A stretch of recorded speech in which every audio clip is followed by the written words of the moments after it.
Hello, everyone. All right, I think that you guys can hear me. I'm just getting my video on here in a minute.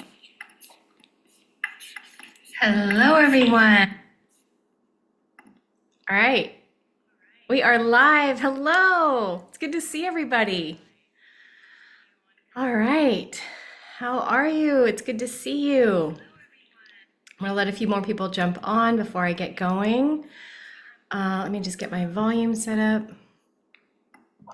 Perfect. Where are you guys from? Where is everybody? And I'm curious if this is anybody's first time. Let me know in the comments. I love getting to know you guys. Hi, Hannah. Oh, it's good to see so many like familiar faces here. Hi. Connecticut. Hello. All right. I'm so glad you're here too. Awesome. Wisconsin, Germany. Good evening. I think it's evening there. Massachusetts. First time. Awesome. What am I doing today? Intuitive reading. Minnesota, New Mexico, Texas. Your first time. Welcome. Scotland. Awesome. Hey, Northern Cal. Nice. Arkansas, Montreal. I love it. Hey, Emily. North Carolina. Oh my gosh. Alaska. Hey, I get to meet you next month. Like, wait, I know you. I'm so excited. Some of you guys are coming to the retreat. Memphis, Tennessee. I didn't know that's where you lived. Good to see you. Wow, I love getting to Italy. Hi. Oh my gosh, I get to see you too. You're in the Netherlands right now, huh? Awesome, Cecilia, it's good to see you. Oh my gosh, this is so fun because some of you guys I get to see at the retreat in a month from now. Like day one of the retreat starts a month from right now, and then the bonus day would be yesterday. So really excited that I get to see so many of you guys and meet you guys in person and hug you and just like dive deep into this work. And we're only a month away, so I can't wait. You should see my house. It's crazy. It's like retreat.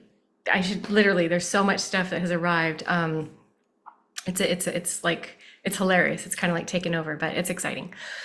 All right. Yeah. So many things, you guys. There's so much planned. This whole thing, by the way, I don't know if I've expressed this enough, but this whole retreat is facilitated, meaning you guys get to chill. I mean, you're doing things, you're going through transformation, but there's not a lot of time where you're like, what do we do next? Like, there's not a lot of that. It's pretty full. Gary, are you Gary? Did we have a session together? Are you Gary the pharmacist? I'm just curious. It's good to see you guys though. So yeah, it's going to be a very full experience for all 3 days. And we do still have 3 spots available, and that's it. So you have a month. If you're one of the 3 people that are meant to be there, get in the room. It's a very special thing that is happening, and there's a lot that there's some things I can't even express, but I know that it's going to happen. So if you're Gary, how are you not coming to the retreat? I've been waiting for we talked about this. You need to get in the retreat. Email me. I feel like you are meant to be there. There's some things that are special. I'd love to see you there though. Yeah. So a lot of special things happening there. Some of it I'm not writing down because it's really just for people that are meant to be there. And if you know you're meant to be there, like I want you there. All right. So if this is your first time, would have loved to have been there for the retreat. There's still 3 spaces, you guys. Nurse willing. I love that. Northern Territory, Australia. Hi. We've got somebody coming from Australia to the retreat as well. The UK. I love it. Well, Gary, it's good to see you. It's good to see everybody, but it's always fun when I've had a call with somebody or I've had an interaction with somebody as well. I love it. Yeah, oh my gosh, there's Katie. Speaking of the devil, right? It's like as soon as I just love getting to know you guys. And while Zoom is wonderful and COVID really brought this out, I also just love getting to interact with you guys on a deeper level. So that said, just felt like today and this week is a really good time for an intuitive reading. Next week, I leave for Costa Rica on Saturday, and I'm gone all next week facilitating a different retreat, and then I come back and 3 weeks later is our retreat. So I don't think I'll be coming live next week, but I wanted to just tap into you guys here. It feels like there's a lot going on, especially with a hurricane happening in Florida, I think hitting tonight and tomorrow. So that's really a lot of energy and just holding space for everybody to be safe there. I was hoping that it would reduce. I remember we had this hurricane warning in California and it actually never happened. So I was like, maybe that'll happen, but and it's Florida. So of course it actually is happening. Very serious, but I was hoping that would reduce in size. Okay. So much stuff happening in the world, in America, in Florida, in our lives. There's a lot of big transitions happening. And I just wanted to kind of help you guys get grounded, right? We have the US elections coming up. Some people are worried, some people aren't. I will say I'm not.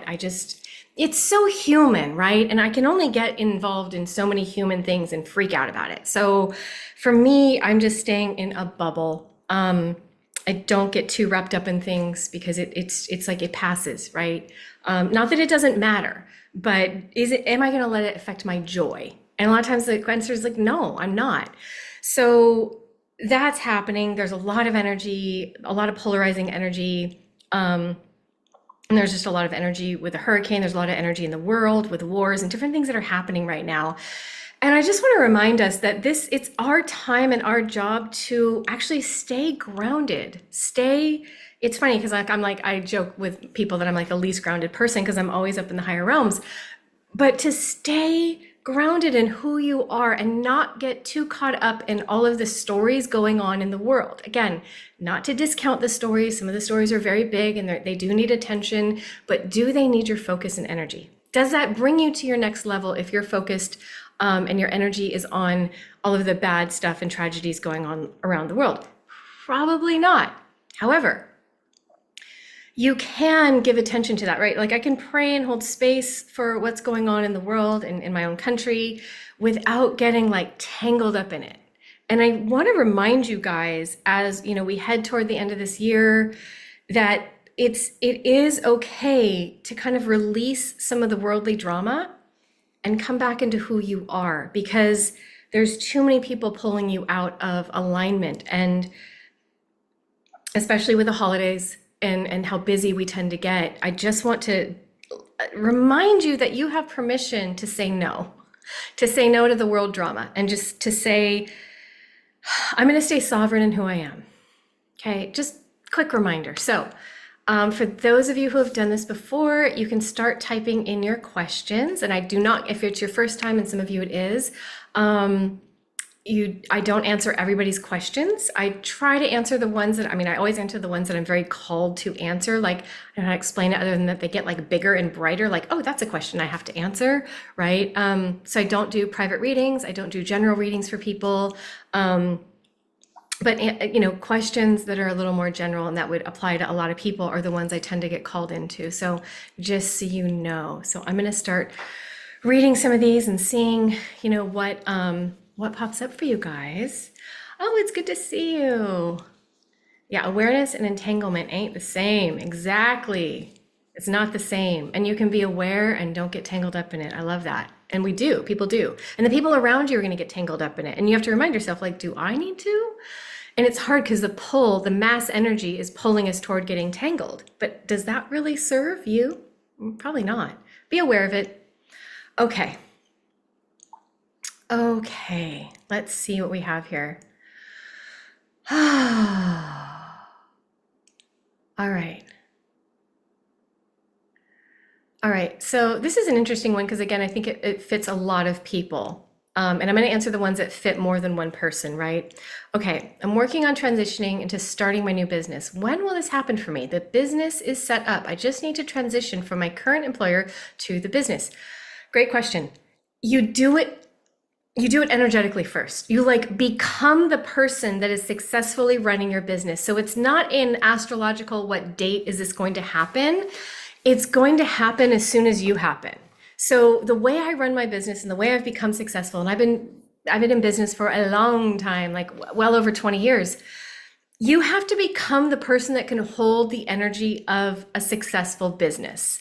So for a lot of you, that means you're doing two things simultaneously. You have your business and you have a job, and that's fine. You can do both.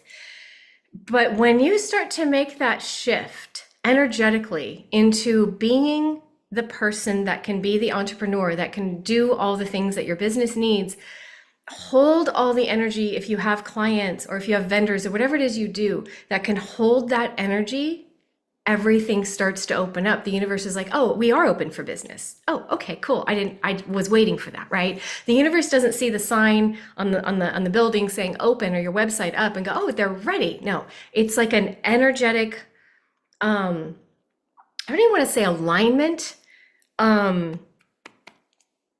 It's an energetic strength, if you will, power, an energetic ability to hold more than you did when you were just in your job. And a mindset as well, you guys, big mindsets as far as not only can I hold the space for this, but I'm envisioning and feeling how many people I'm helping. I'm feeling myself make changes. I'm feeling this business make an impact. And yes, that means I'm successful. It's not about money. It's about the impact. And then that reflects back to you as money. Okay. Great question. Thank you for that. Okay. I feel like I get that kind of question a lot. So I love answering that for a lot of people. Okay.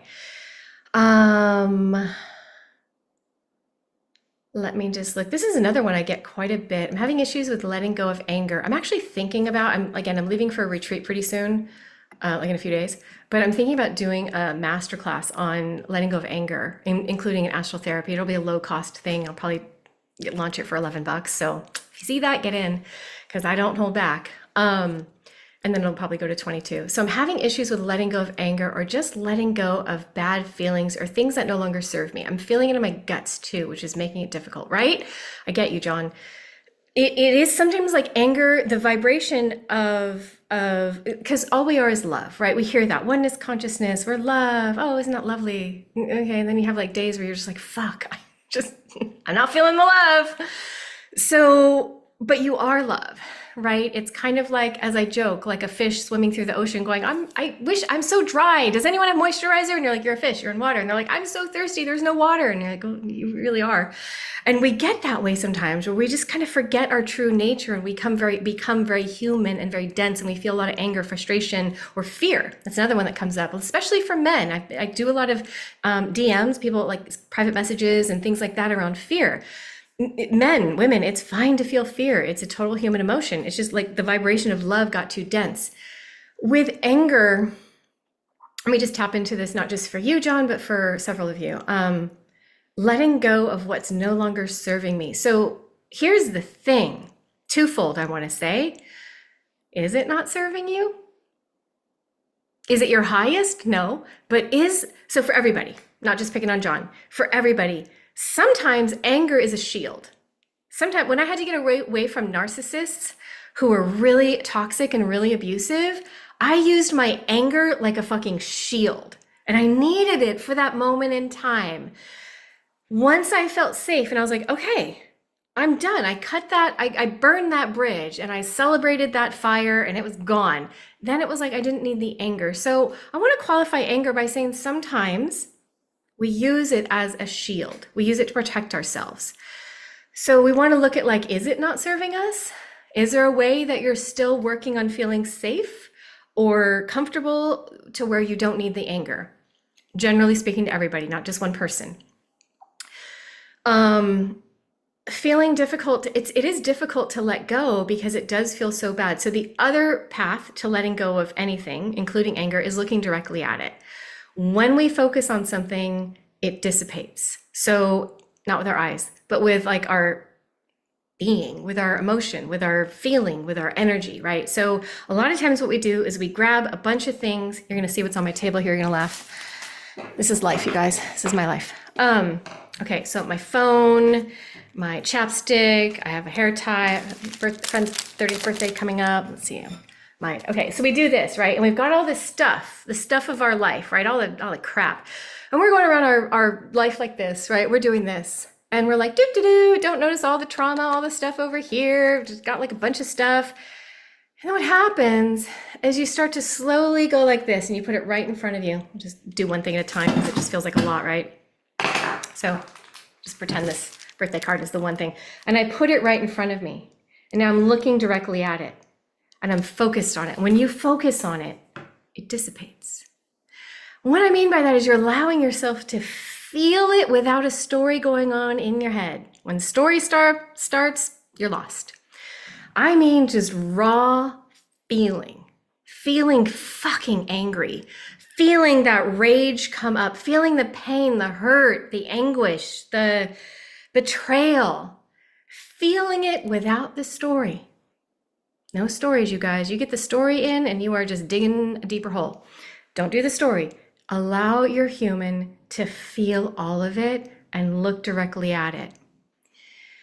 And it dissipates. Because anger,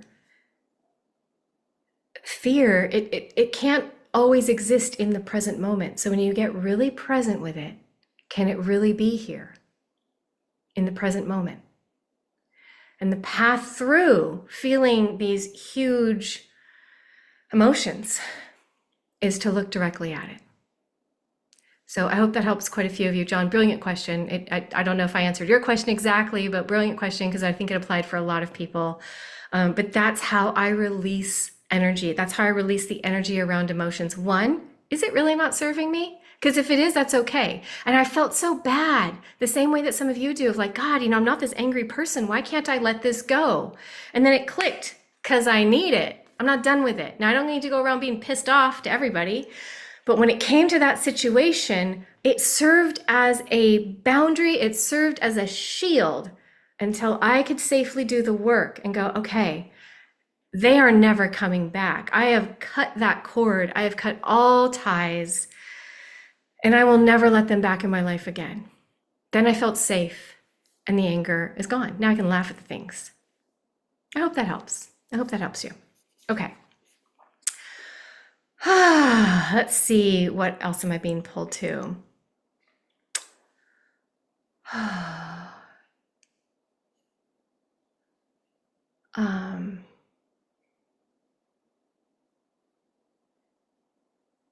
think this happens to quite a few people, Jeanette, so I'm going to answer this one. This one just kind of got big in front of me. The visitation I've experienced.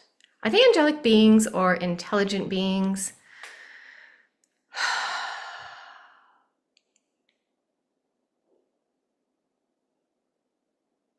Just tuning in.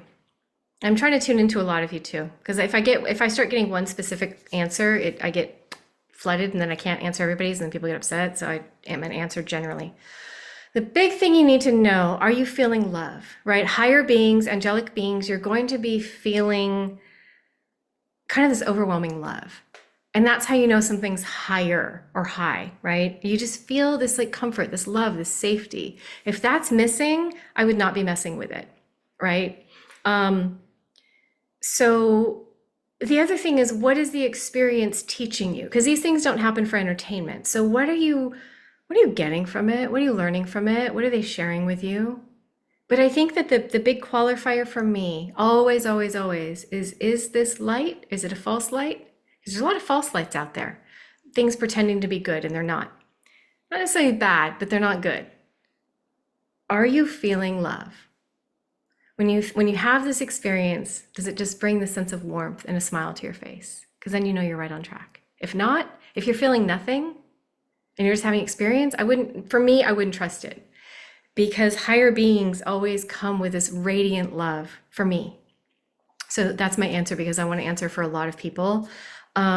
Intelligence doesn't mean good. So that's something to think about too. Higher intelligence doesn't always mean good. Angelic beings, obviously good. So you want to just qualify it was like asking yourself, am I feeling a sense of love? Am I feeling a sense of safety, security, trust? Then you know, okay? All right.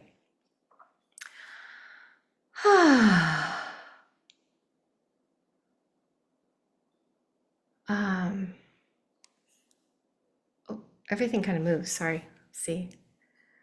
Ooh. Oh, good. I'm so glad. Things kind of move on my end. The comments move kind of fast. So I don't get everybody, but I'm glad that helped you, John. Let's see.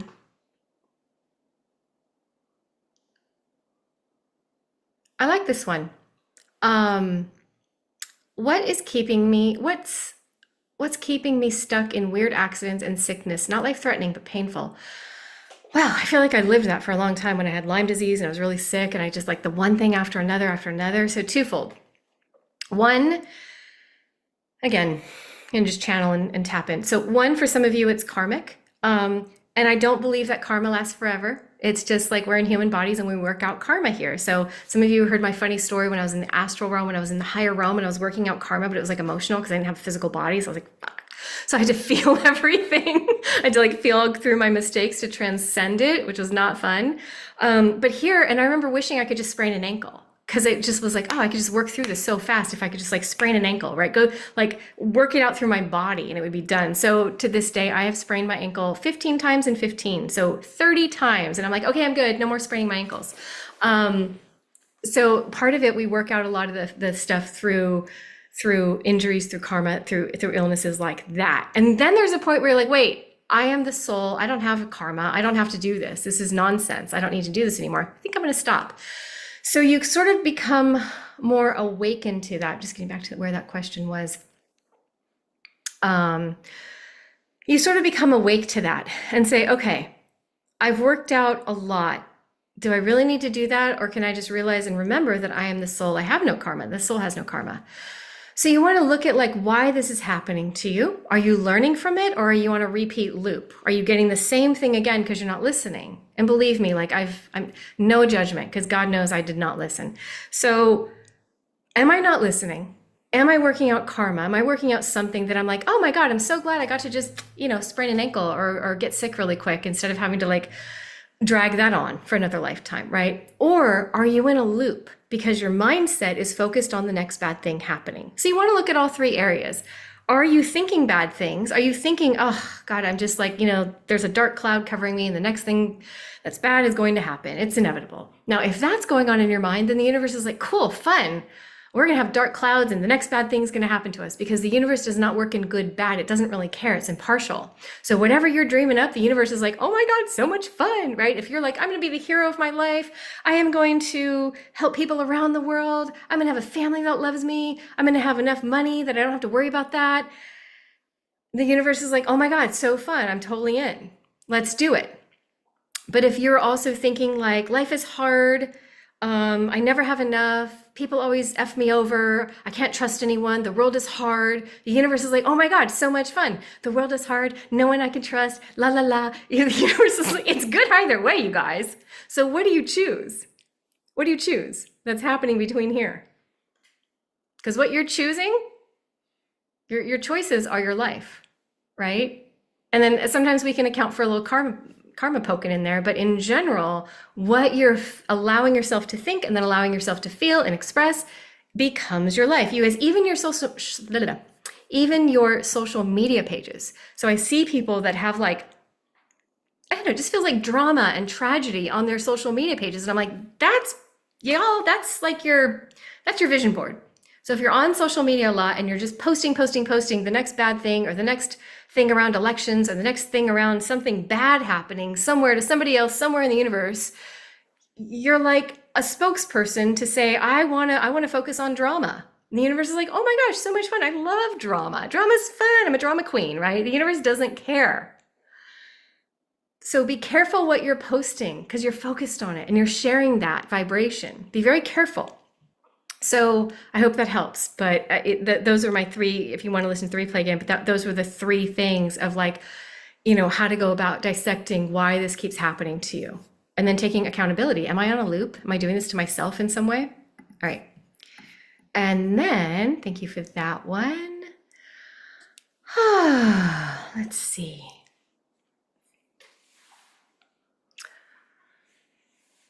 Let's see.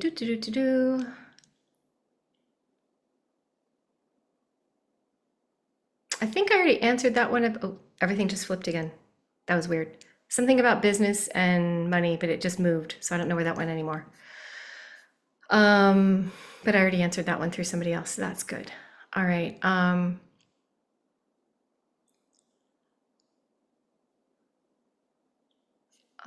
to get this one. A wonderful relationship with my guides, but it feels like I'm missing something. They're trying to tell me, and also feeling some resistance connecting and focusing on the essential. Any input? I feel like a lot of people have this issue where they're like sort of connected, but not all the way connected. Connection starts with you. You connect to you. Before you're connecting to your guides, you have to connect to you, your soul, your spirit. Connect to who you are more than anything else. More than looking for the answers outside yourself, you want to know that you hold the answers within. I talk to my guides almost for like validation sometimes, and they totally crack me up. Because they're like, you already know this. I'm like, I know, but like, talk to me again. Tell me again. So when it comes to like that, it comes to self-trust is what's coming through. You want a good relationship with your guides, but in the end, the guides can kind of back off because this journey is not about any dependence on your guides. It's about self-realization, enlightenment, in which case you are leading and guiding yourself because you have stepped into oneness consciousness. You remember and you know who you are. So now you're not looking for any guidance because you are the guide. You are one. So I would say that when you start to like plateau, start looking within, go deeper into yourself, into trusting yourself, loving yourself, remembering who you are. Again, asking yourself, who am I? Who am I? Until the answer percolates up and then you feel like, oh, yeah, I'm the soul. I remember now. Not remembering in here, but remembering in your heart. Oh, right. Right. And then see how the relationship and the conversation progresses. But it's not them not progressing, it's always us. Okay. Great question. Thank you for that. Okay.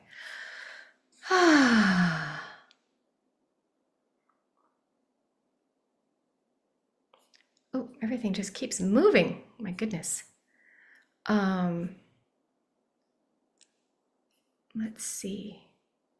I lost my brother and father last year. Would love to connect with, but feel let's see. My grief is blocking this. I used to be very connected to spirit and very tapped into my psychic abilities too. So I'm so sorry, Jennifer. So you lost your brother and father last year. Would love to connect, but feel that my grief is blocking this. Interesting. I just had this really beautiful conversation with my daughter about grief. She lost her parents when she was 6 months old and she grieves them. And you guys probably already know, but if you're first time, then you don't know, but we are fairly new parents. We adopted our little girl from India about almost 3 years ago, not quite. This December marks 3 years. And so we talk a lot about that. On the one hand, I've also lost my parents. So on the one hand, when I think about grief, when I feel into grief, it's a very natural connection of love. Because if we didn't love somebody, we wouldn't grieve them, right? So there's a loss of the relationship. There's a loss of identity of who you were in the relationship. And then there's a loss of the identity because you don't have that relationship to have that identity anymore. So it's not just the loss of the person and that conversation that you have, but it's part of your identity that I believe gets lost as well, because now you don't have that relationship. And that's one part of the grief that I don't know that people talk about, but it feels very real to me. Let me just tune in, because I feel like this question, again, a lot of people are dealing with loss.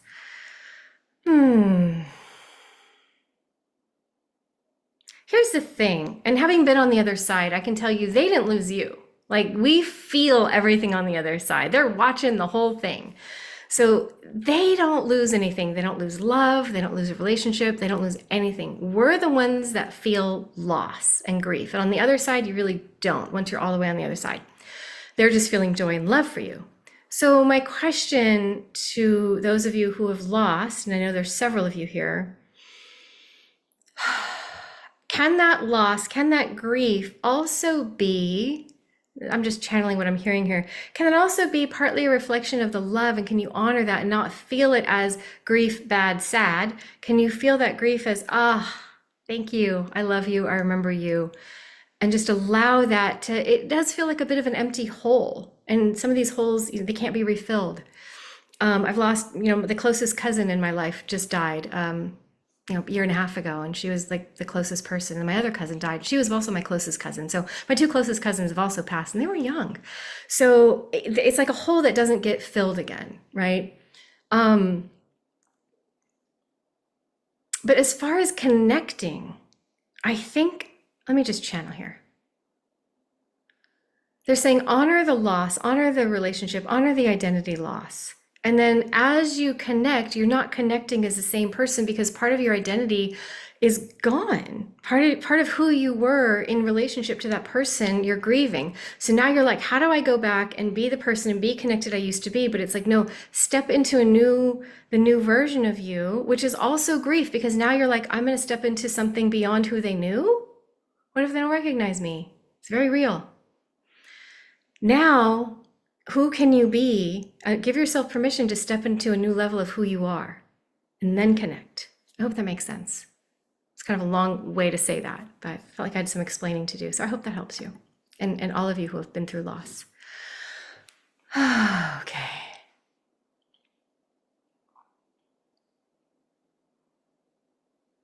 Okay.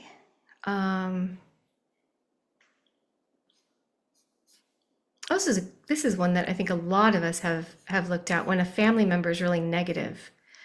I don't know where that one went now. It got moved. When a family member is really negative, and how do I maintain my boundaries around that person if they are negative? And one thing is, it's really funny. It worked for me. Remember that movie, The Secret? I actually had my parents watch that because they were kind of just negative. And so I had them watch it and they like, it actually turned, because I can't fix them. I'm their daughter. Well, they're passed now, but they're not going to listen to me. But I was like, hey, you should watch this movie. It's really cool. And they were like transformed from it. So one thing is to like have an outside influence to be like, hey, look at what you're doing, how you're creating your own life. And when it comes from somebody other than you, sometimes they listen. The other thing is just holding space, almost like, and I don't mean to like demean anybody, but almost like you're watching a child, because none of this is real. So don't take it so seriously. Don't take yourself so seriously. This is negative. I don't like it. It's affecting my energy. Don't take it so seriously. It's just energy. It's a little more dense over there, but you're not dense and you're not taking it on. You're just kind of watching it like you're watching a show. Hey, there's a show of people complaining. Okay, well, you just sit here and just witness it, right? Sometimes that's all we can do with family is just witness it. And when you can become the witness of somebody else's drama that they are playing out, maybe you can say it's their highest good. Maybe that drama that they're feeling is something they need to work out right now, and it's none of your business to go and fix it or stop it. And sometimes we think that because we've transcended where they're at, we need to go back and fix them, stop them, correct them, teach them. But you're not their teacher. If you were, you would know it. And they would too. So witness, allow, love. It's not the easiest work, but it works. And it'll work for you because you get to stay sovereign in who you are and not get wrapped up in any drama. Okay? All right. Oh, so weird. Everything just it just moves. Like an entire page moves. I think it's just like the universe is like, look at this over here now. Okay.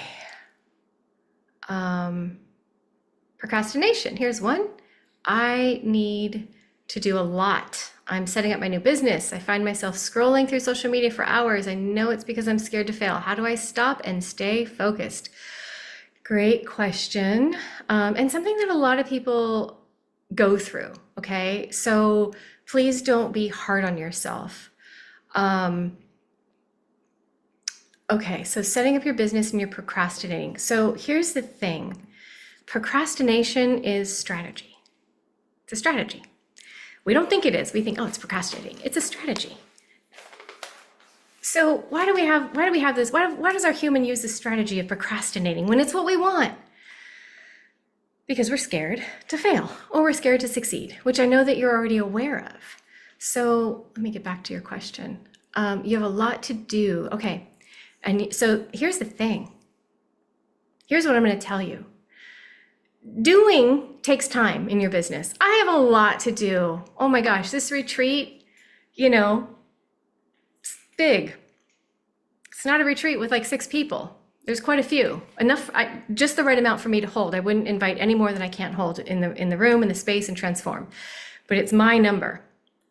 It's actually like just a little bit below my number, and that's comfortable for me. And there's a lot to do. And my human does not like doing. I am not like that multitasking person I used to be.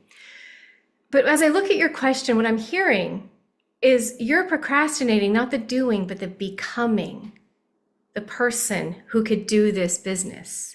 Because your business will not thrive and it will not succeed, and it will not take off, and you won't love it until you become the person the person that can hold this business. Does that make sense?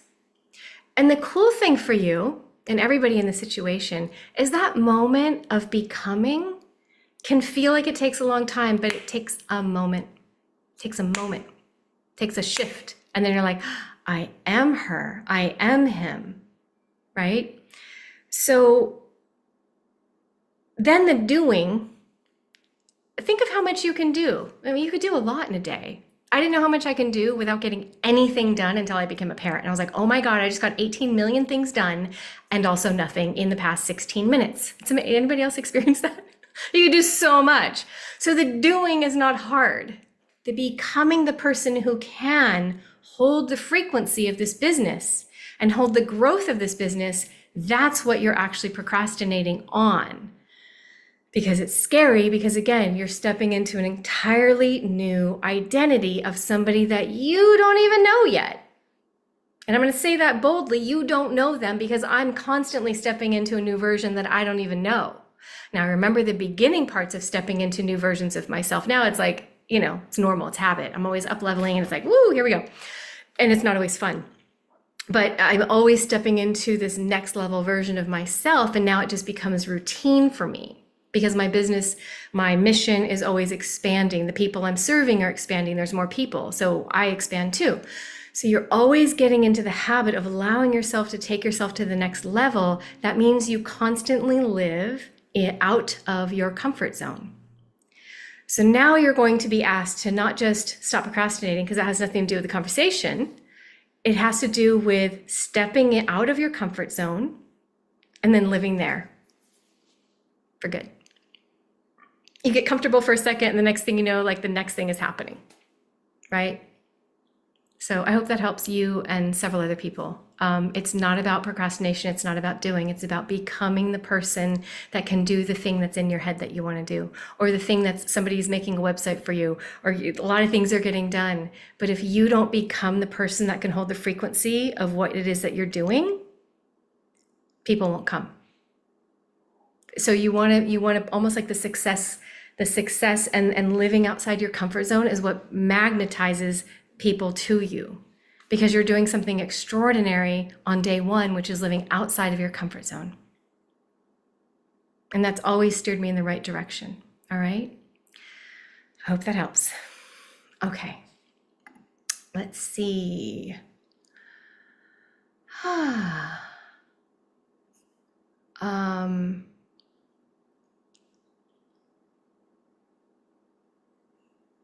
Oh, it's so funny how everything moves. It's like the universe is just moving things. Okay, this one just popped out at me. How do I become more confident? Tune into who you are, because you're already confident.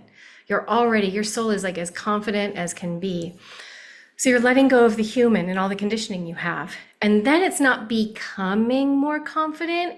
It's recognizing that you own it, that you are confident. You are confidence incarnate. Like, that's who you are. No one can F with that. You got to shed all the crap that's making you feel, or believe, I should say, because it starts with the belief that you're not confident. And once you start shedding that belief and you go, no, I am confident. I am confident. Not confident in every little thing. If you asked me to fly a plane right now, I would not be confident. But am I a confident person? Hell yeah. Because of everything I've been through and healed, I am confident. Because of how I trust my intuition, my soul, I'm confident. Because of how I trust myself, I'm confident. So confidence doesn't come from anything else except for trusting yourself completely. Trusting God, trusting the universe. That's where true confidence comes from. So it's not about becoming more confidence. It's about radiating the confidence from God, from source, from the soul that's already inside of you, and claiming that it's there, and then letting that pull out all around you, and then going, oh yeah, that's who I am. Okay. So trusting who you already are, trusting in God, the universe, divine mother, however you express God is perfect for me. God's impartial, call it whatever. Trusting that. So the question really becomes, how do I walk deeper into trust? right? Because all the rest is like decoration. How do I step deeper into trust? And that comes from knowing yourself. And if you don't know yourself, then know God, know the universe, have faith. And then the trust is just there. It's like diving into water and going, how could I get wet? Well, you're in the ocean right now, so you're pretty good, right? So you want to just like lead with anchoring completely into trusting the universe, God, however you express that. Because I feel like for a lot of people, that's easier than trusting themselves, because they're like, well, I mean, I've screwed up a lot. I don't know if I trust my decisions. I don't know if I trust myself. But you can trust that the sun is going to rise tomorrow. Always does. I mean, catastrophically, I guess that could, a meteor could hit the earth, and probably not though. So in general, you can trust that. And even if it did, you would still be alive tomorrow, because you'd just be waking up in the higher realms going, oh my God, everything's fine. This is amazing. And I don't have that kink in my neck anymore because, whatever. So it's about, it's just blind faith and trust. And then you want to hang out with people that also have that trust, that level of trust. Then watch how confident you get, because you're not walking alone anymore. You're walking with God. You're walking with the universe, Christ, whoever it is that you love. Now you're not alone. All right? I hope that helps. That goes for several of you. Let's see. This is fun. I'm loving your questions today. Thank you. Thank you.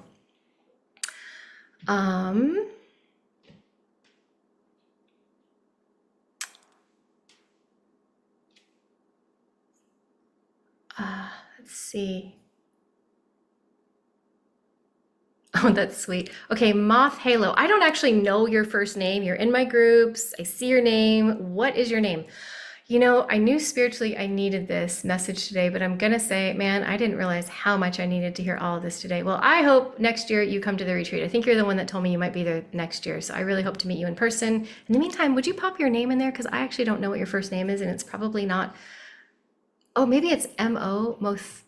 Maybe that is your name, Moth. Let me know. I don't know. Okay. Let's see. How do we welcome that opening of the mind to see completely behind the veil into reality? How do we welcome the opening of the mind to see deeper? Robin. Okay. Oh, you're Robin somewhere else. You're the same person. Good to know. Thank you. Okay. How do we open? Where was that? The mind. That was a good question. They just moved it. I can't see it anymore. Okay, well, I'm going to answer it anyways, as best I can. Okay, you guys are so patient. Thank you so much.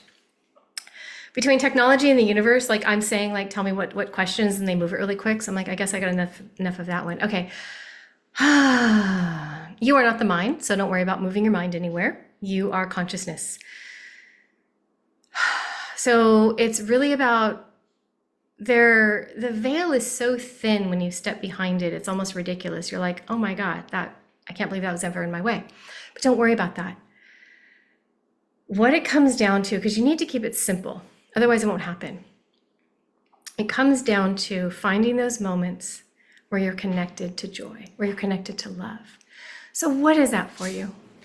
It doesn't have to be through meditation and going into samadhi and seeing the spiritual eye and going through the center of the spiritual eye out into a higher realm or whatever. It doesn't have to be that, okay? Can be, that's nice too. But for me, more than that happening on the daily is just feeling overwhelming love. And that's me, that's you, that's the soul, because that's all you want. It's not about getting behind the mind to anything else. It's about remembering and feeling, oh, here I am, I'm the soul. This is me. This is all I'm ever going to be. So I think sometimes we have a tendency to complicate it and make it more difficult to get there when you're already here. So what I want for you guys is to, again, close your eyes. Who am I? Who am I? And then, whether it takes a moment or a week, you start to feel, or a month, you feel this love well up in your heart. Oh, there I am. Now you're behind the veil. That's you. Are you all the way in samadhi? Maybe not. But it's something you can do every single day. It's something you can do 10 times a day. And that's more powerful than one moment in samadhi. It's like doing it all the time, being in that all the time. It's very powerful. Very, very powerful. I hope that helps. Go easy on yourself. Don't pressure yourself to be It's funny to say, don't pressure yourself to be enlightened, because it's like that moves it away. But sitting and asking yourself, who am I? Until your soul answers back and you're like, oh, yeah, I feel that. All right. Then you get to be that. Okay? A lot easier, you guys. All right. You guys are fun. I had more time today. Last time I had to go pick up my husband just left to go get her, so I don't have to go do that today. Okay. Let's see. Oh, I'm so glad my words are helping, Kathy. I love that. And I get to see you. I think you're coming to the retreat next year too, so I'm glad for that. Okay.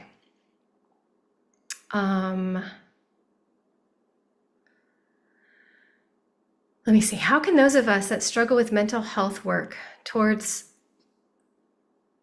mental health work towards spirituality when feelings of lostness, despair overwhelm us? Any tips to implement on everyday basis? There's a lot of people feeling that way. You are not alone. Struggle with mental health, working towards spirituality. Let me just tune into that one, because I feel like that's for a lot of people, and it doesn't come up, and it doesn't not talked about as much as we can do better. So you are not the mind. One of the things that I got myself out of when I was, back from my near-death experience and then just getting sicker, because unbeknownst to me, I had Lyme disease. So not only did I get hurt, die, come back, now I didn't know I had Lyme disease. It's going to my brain. It took 3.5 years to get diagnosed and treated. Doctors were telling me I was crazy. I'm making it up. It's all in your head. And they thought I was a head case and they wouldn't treat me. And then eventually it did go to my head because it was in my brain. I'm having mini strokes, seizures, getting really sick, can't walk and talk. Things are getting bad. I'm not my mind. So I'm losing part of my mind. I lost a lot of memory. It was very hard emotionally. Mentally, I had to be very strong, but I am not the mind. So whatever my mind wants to do, I'm not the mind, I'm the soul. So I think sometimes it's important to stop identifying with being the mind, because we do, we can't help it, right? When we think of who we are, we think we are our brain. I remember a long time ago when I was working in the trauma intensive care, very sad story. We had a young man in there and he essentially was brain dead. And he was 18 years old, and his mother was didn't speak English, very broken English, but not a lot, and didn't understand, the body, and was asking when we said that her son was brain dead at 18 years old. She said, well, can he have a brain transplant? Which is a very valid question, because we can have heart transplant, lung transplants, and she didn't know. So she asked for a brain transplant. And I remember listening, and the nurse, it was a friend of mine, I was standing right there, and she was saying no, because even if we did, he wouldn't be the same person. And it's interesting because we believe that our brain makes up who we are. And anatomically, I could see that. But spiritually, not really. So we think of mental health, and we think of mental struggle, and we think of mental mind. Is that where it's really coming from? And is that who you are? So the first thing that I did in order to get out of a long time being sick and being told I would never get well was to disconnect from the belief that I am my mind and to start running my mind in order to get my life back, because no one was coming to save my ass. They weren't. So start to remind yourself who you are, even if it's the tiniest bit, even if it's just you saying, wait, I am not the mind, I'm the soul. Logically, I know that. And then start pulling away from the mental constraints that you have of what our mind is able and not able to do and be. Start to go home into who am I as the soul. Work deeper on your spirituality as far as remembering who you are, reading spiritual books, listening to music that lights you up, whatever it is. Walking in nature, getting out in nature is really grounding. Meditation, if it works for you. If not, don't worry about it. My meditation for people that I say is just to close your eyes and ask yourself, who am I? I've got lots of meditation techniques. I can teach you a lot. I can teach an hour. We could sit here and meditate for an hour and I can guide you through the whole thing, but I'm going to lose most of you. But asking you to sit and say, who am I for 3 minutes or 1 minute, most people will get more results. So it's a matter of disconnecting from who you think you are and moving into who you are. Does that help? Otherwise, I feel like we're always hard on ourselves. And now I can't find the question, so I'm just answering what I'm getting. So hopefully that helps more than one of you. And mental health is a real thing. I know that. I'm just saying, as far as like the question, as far as like spirituality, you are spirit. Okay. What else? Shall I repeat your Abundant Soul workshop? Please do. If you bought it, you have lifetime access. So go do it. Yeah. What can I do? Dizziness, blurry eyes, ringing in the ear. Do you have, it sounds funny, but that happens to me when I get like allergies. So I'm not sure, but I get to meet you next month so I can tune into you. I can't tell you, like, diagnose you, but it's funny. I get ear stuff and I'll get dizzy and I'll get ringing ears. And for me, not blurry eyes, but for me, it's allergies. And my head, I don't sneeze. Like my head will get itchy. And then I'm like, oh, I have allergies. Okay. Not the best answer, but I get to see you in a month. So, and I can't diagnose over Zoom or over this. Okay. Ooh, good one. I hope you're still here. How to still be comfortable in your own energy when you can feel the energies of others and it gets overwhelming. Great question. Gosh, don't we all struggle with that? Where did that one go?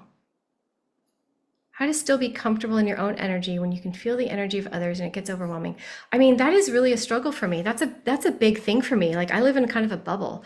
It can be it is overwhelming. So how to be comfortable in your own energy is owning your energy, having boundaries.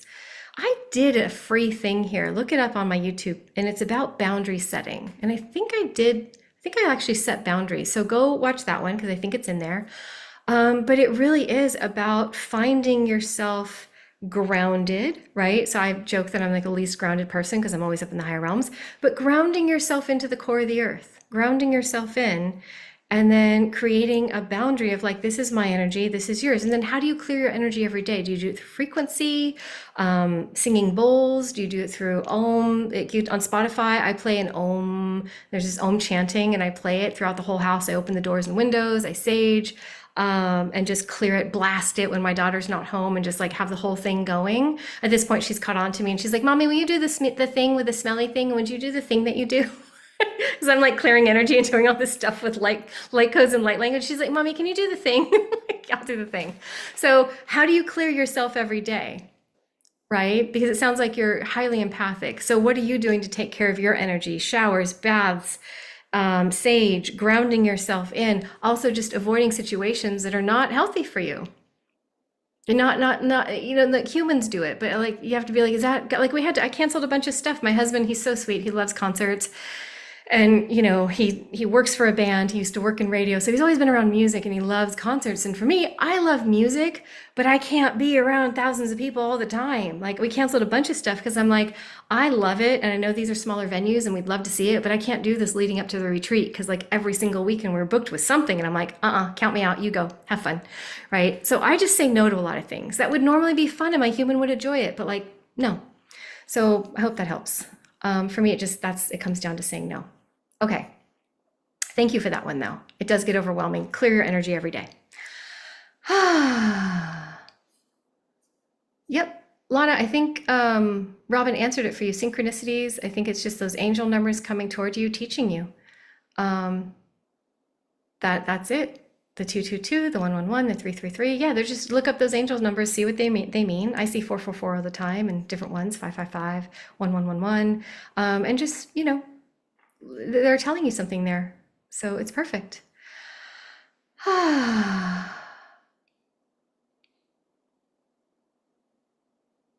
Yeah, I love this. Let's see.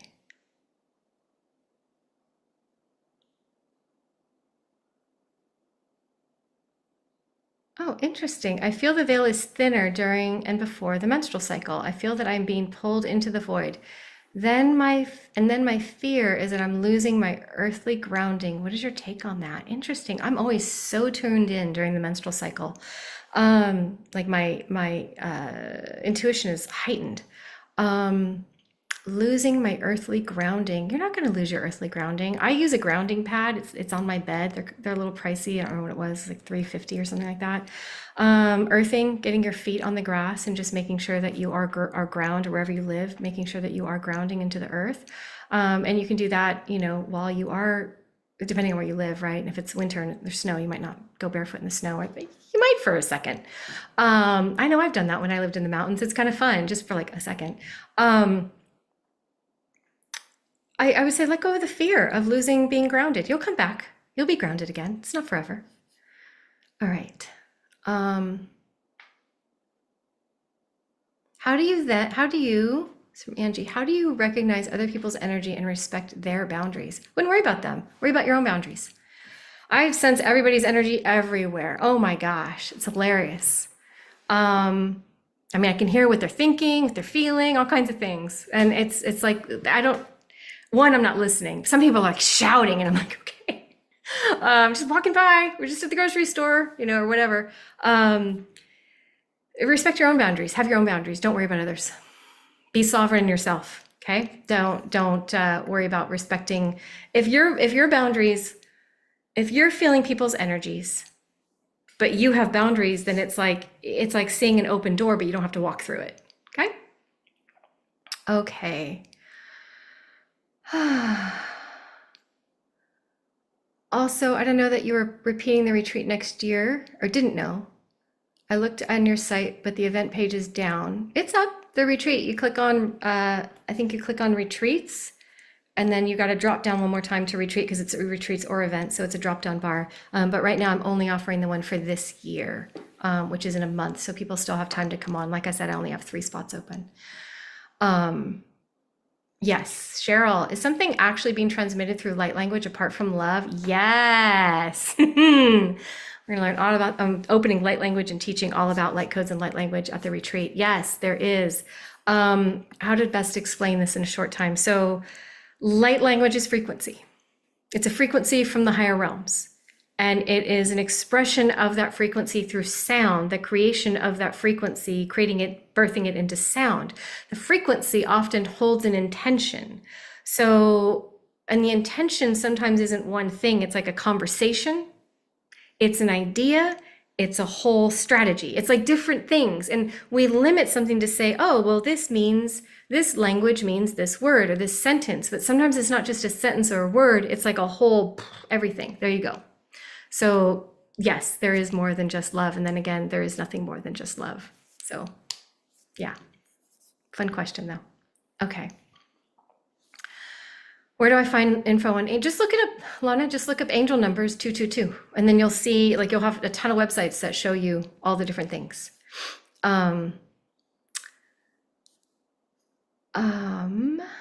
Let's see, I think, is that it? How do you tell whether feelings and energy are your own or others?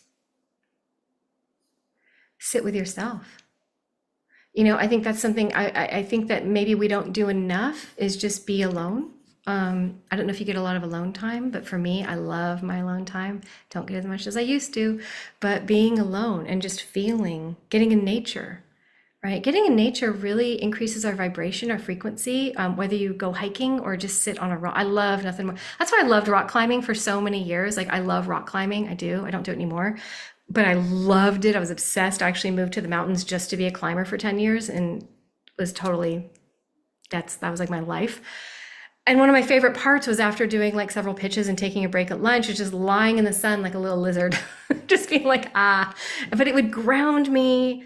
And I would just come back into feeling myself. It was almost like a meditation. I would go into such a high state of consciousness. I didn't even know what was happening really, because I was young. But just being in nature, right? You want to get grounded, go sit on a rock. I think we don't get in nature enough, right? I live near nature. I live in San Diego, so the ocean's right there. We've got mountains, all sorts of things, but you can always get to a park. You can always go sit on a granite bench or whatever they have, right? There's always ways to have that. Okay, and just one more. It's been an hour now. Where can I find more info on the 2 moons? I don't know. Look it up. I'm not sure. I'm not like a moon person. Oh, you guys are having a conversation. Okay, good. I'm like, what? You're welcome. I'm glad it was helpful. I'm glad you guys are helping each other too. I love seeing you guys interact. And those are the ones that popped up to me. I'm just going to see if I see anything more. But I think I got the ones that really were like shouting at me.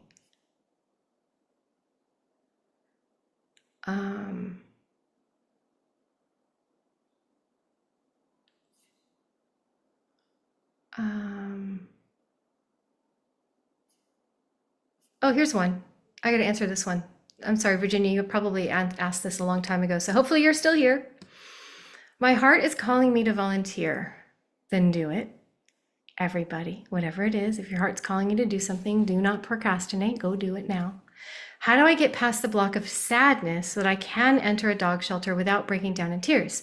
The thought of sadness is preventing me from it. Go volunteer at a no-kill animal shelter.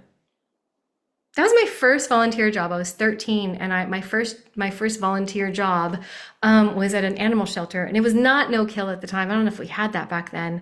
And I remember sometimes like I'd be playing with the dog every day and cleaning and doing the things, and all of a sudden I'd come in. I think I only went a couple times a week, and the dog was gone. I'm like, "Where's the dog? Where's so and so?" And they're like, "Oh, must have gotten adopted." Like every dog got adopted, right? Because I was 13. And then I wised up and I was like, oof, maybe not. But there's a lot of no-kill animal shelters out there. So go do that. What do you want to do to volunteer? Are you going to read to the dogs? Are you going to take them on walks? Like, you're going to make their day. Don't be sad. They're not sad. They're happy. They're happy to see you. Go make their day. Don't make it about you. When your heart pulls you to do something, don't make it about you and go do it. You won't regret it. And that goes for you, Virginia, because I love this. I feel like, Virginia, you're speaking to all of us.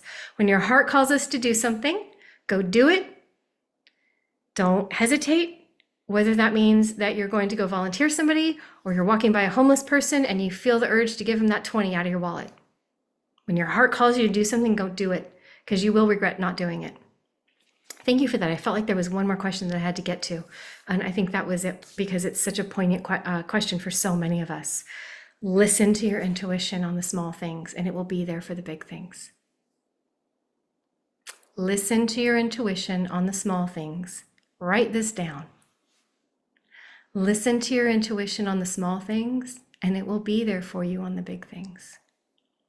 Trust yourself. You want to know how to step into confidence and all the things you want? Trust yourself. Yourself, that is your intuition. If you're not listening to the small things, but you want the answer for the big things, not going to happen. Because even if your intuition is shouting from the rooftop the big answer, you never learn to listen to the small things. So you're not going to hear the big questions, the big answers, okay? It's a two-way street with your intuition. You trust your intuition trusts you and has a conversation. If you're not going to listen to the little things, you will not be able to hear the big things, you guys. All right? Write that down. Tattoo it on your forehead. No, I'm just joking. Somebody tattooed their experience from the Astral Therapies. And I always used to say like tattoo it on your face or whatever. And I used to joke, and then I spoke at an event and somebody had this experience and got a tattoo of the Astral Therapy experience like the next day. So now I don't want to joke about getting anything tattooed on your face in case someone does that. So, but seriously, write that one down. That's a good one. Okay. I love you guys. Some of you, I am so grateful that you show up for these lives again and again and again. I really am. Really grateful for, can I just say I'm grateful for the men in the community, because there's a lot of men in the community, but you guys don't always participate. So thank you for being here and participating, because I feel like when it comes to other things, it's like mostly women, and I'm like, where are all the men? So thank you for being here too. This is not, I know I'm in the female body this time, but my soul priority has never been and never will be about women only. I'm here for all beings, because you guys are not male or female. Some of you came in a male body, some of you came in a female body. Doesn't matter to me, but we are all here, and I'm here to help and serve and uplift all of you. So thank you for being here. Again, I'm going to put it out there. If you're on my email list, then you already got this email, but I am definitely feeling, it's funny because I could definitely fit more people in the retreat if I want to. It's the number I have, but I do feel like there's 3 more people that need to be here. And specifically, there's 1 man, 1 more guy, and 2 more women. That's what I'm feeling. So if you are that man or you're that woman, go sign up. I want to see you there. Big things I have for you. I specifically have something for you. And if you're not meant to be there, disregard. It's all good. Maybe next year, maybe we'll just keep doing this. It's fine. But the people that like, you're meant to be here, quit hesitating. You're killing me. Email me if we have to have a conversation about it, but don't hesitate. Okay. I've never been a woman only helper and felt weird about that. Eek. I've never been a woman only helper and felt weird about that. Not sure what that means. Never been a woman only helper. Does that mean, thanks for saying that. Does that mean that you also don't feel like one particular gender and that you thought that was weird? Because I thought that was normal. Is that weird? I guess it is weird. I don't know. For me, it was always normal. I was born that way, or I was like male, female, whatever. I remember being a man. You guys know I was a man in my last life. So, I mean, I like to help men too. Oh, good. Yeah, it's so normal. But also I never, man, woman, like we're both. And since I have the memory of both, to me, I just feel like it doesn't really matter. I'm here to serve everybody, and we've all been men and women in different lifetimes. So like, get over it kind of thing. I just want to help people. So if you have a soul, you're my person. All right, I'm getting a little silly now. You remember being male too? Yeah, it's cool, huh? We have like perspective on what all of it's like. It's a beautiful journey. So I love connecting with both. All right, my loves. That was fun. I'm glad we had some good time together. Like I didn't have to go early. I will not be live next week because I don't think I have a lot of Wi-Fi in Costa Rica. In fact, I think they're paying for me because I have some calls I have to be on, like the membership call is, no worries. The membership call is next week on Wednesday. If you guys aren't in the membership and you're curious about it, join it. Well, if you want to do a free trial, because I have 24 hours. So here's the strategy to get into my free trial and have a free call with me. Group call, not individual. You get a free trial. So it's 24 hours. I'm so glad you had fun. It's 24 hours. So my call for the membership is next Wednesday, is that the 16th at 10 a.m. Pacific time. So if you join the collective, thank you. I'm so glad you like it, Robin. If you join the collective membership on the free trial, you do have to pay, but if you don't like it, don't stay. So you could either do $88 a month, cancel anytime, or it's $49 a month, but you have to join for 6 months. Most people do that. Either way, I don't care. Join however you want for the first month or the first day, and then get on the call. So join, I would say after, let's see, my call is at 10 a.m. Tuesday, I send the email around 10. So if you were to join at 9 a.m. on Tuesday, no, that's not true. If you were to join, to think about this, my email goes out for those of you who are curious about how to work the system. Let me show you how to work the system. Okay, if you yes, I will be in Costa Rica doing this, so that it's going to be a lot of energy because this call I'll be live from Costa Rica. Okay, so the call's Wednesday at 10. I send the email 24 hours before the call. So Tuesday at 10 a.m. everybody gets an email saying here's the link, and then you get it again like a couple hours before that. So if you're in that window of joining the collective, let's say you join Tuesday at 8 a.m. Tuesday by 10 a.m., you will have a link to the live call. Wednesday at like 7 a.m., you'll have another link to the live call saying, hey, we're going live in a few hours.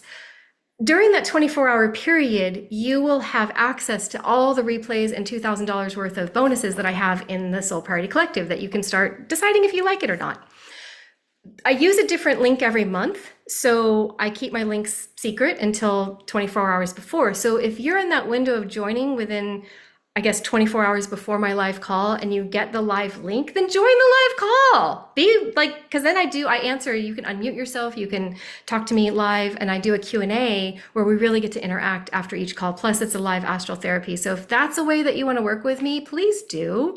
But don't join today because today's Wednesday. So you'd have to join next Tuesday, and then you'd have the link for the live call on Wednesday. So I hope, does that sound like fun?